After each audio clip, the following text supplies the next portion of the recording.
I will leave this world as it is, go inside to find my God.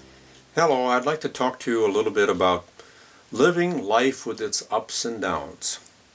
I want to base my talk on the story of Moses in Exodus chapter 33. You may have known the story, how that when they got out, when he led the people out of freedom, they had these ups and these downs, and Moses was getting pretty disgusted with it. We all know what life is like in that way, don't we? You've had those feelings. You thought you married the perfect one. Well, he or she wasn't so perfect. So you had to fight it out or duke it out or talk it out and maybe have a few sleepless nights and a few days you didn't talk.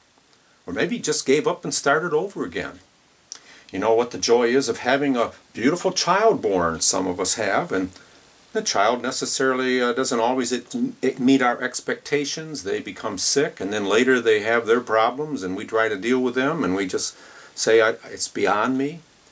Life that we live it, as we live it on this earth, is a dualistic plane. It's up and it's down. Some have called it a manic-depressive state. Nowadays, it's sort of like a bipolar state. It's a world of opposites. The world of spirit, as most religious experiences and writers have said, just is. It's the same. Love never changes. It outlasts, it endures forever. But we forget that, or we're just plain blind to it until somebody points it out to us. Well, Moses was having some of that experience, and although I don't think there's any historical evidence for this Exodus story, it certainly resonates with our journey through life. It's like a metaphor of our finding what we want and then not being satisfied with it. The people were that way. Moses was that way. And so he's gone through this experience of giving them the commandments, and then he broke them all up because they had worshipped the golden calf, and now he's up on the mountain of Sinai, another 40 days retreat. Now that's not too bad in itself. But during that time in Exodus 33, he's saying, God, please show me your ways. What am I supposed to do with these people? And God simply says, well, I'm always going to be with you. It's like, big deal, you know. I don't feel it.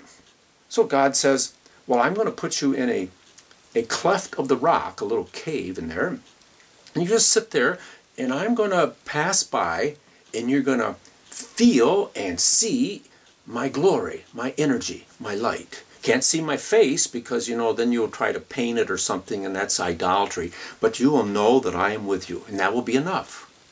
End of story. Moses gets the new set of the commandments and goes down, and they continue the journey for a while until, you know, they run out of water and the people complain, and Moses says, why have you done this to me? Why am I the leader? Get me out of this.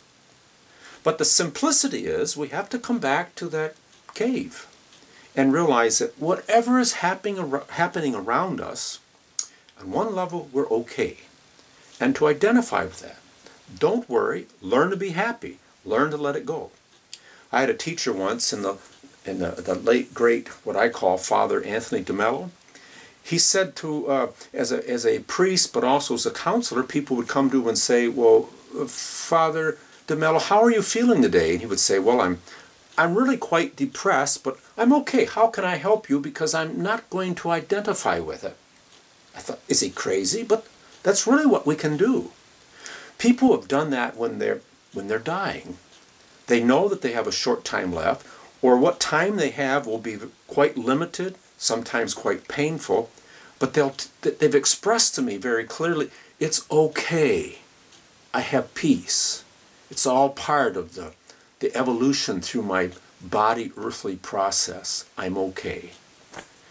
They have learned the secret. Now you say, well, that's pretty simple. Well, it's simple said, but hard to be done.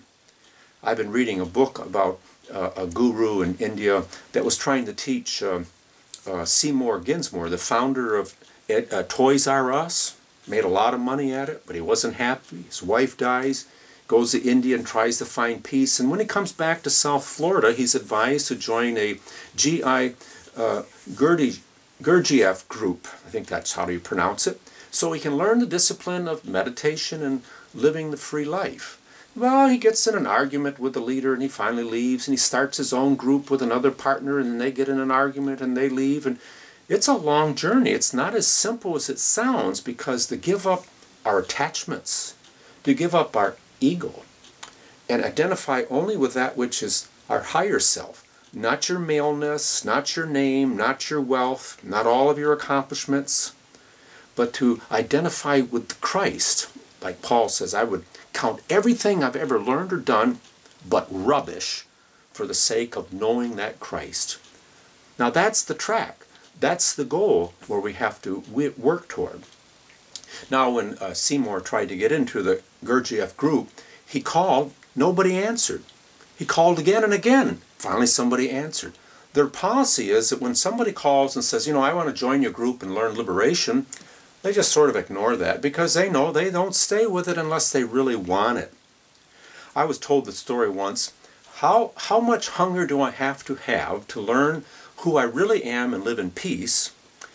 And this student asked a guru that. He takes him to a lake, pushes him underwater, holds him there until he's nearly going to drown, lets him up. He breathes very hard, and the guru says, well, how do you feel now? And he says, I have to have air, I'll die. And the guru says, when you want spirit that much of a craving, then you will be on the right start path. To be a disciple comes from the root of being disciplined, to follow a plan. And so I can't predict what your future will be. I certainly can predict it's not going to be even keel in this horizontal plane. You may get illnesses, you're going to have loved ones die, you're going to die, you're going to get sick, you'll be betrayed. Who knows what will happen to your country and the world, but you can have peace in all of that. How? Like Moses. Wait for the glory. Go to the cave and wait. You say, well, how long? I don't know, maybe 40 days. It certainly isn't going to come because we snap our fingers, because peace and eternal peace is not a Mick drive-through. It's a lifetime process, because we, I believe, chose to come here in this mortality, and now we awaken out of that sleep to true life, our true eternal self in God. That's who we are, and that can sustain us whatever happens to ourselves, to the organizations that we're within, to the world that we live in. They all pass away, but the Christ, that word, lasts forever and ever. One of my favorite writers, as you may know, is Daniel Nahmod, and he wrote a song, and I got it, and I sing it often, where it says, I will just leave this world as it is and go inside, and there I'll find my God. I'll leave this day as it is and go inside, and there I find my God. I'll leave this life as it is, go inside, and there I will find my God. For there is peace, and there is joy, and there is more than enough, and there is sacred love inside. Go to your cave, go to your place regularly, in your home, on a retreat. Wait for that glory to touch you, and you will go back energized, filled with spirit, inspired what it means, and be a blessing to all those around you. Good luck. God bless you. And again, the divine within me honors and salutes the divine in you. Namaste to you all. Goodbye. Inside there is more.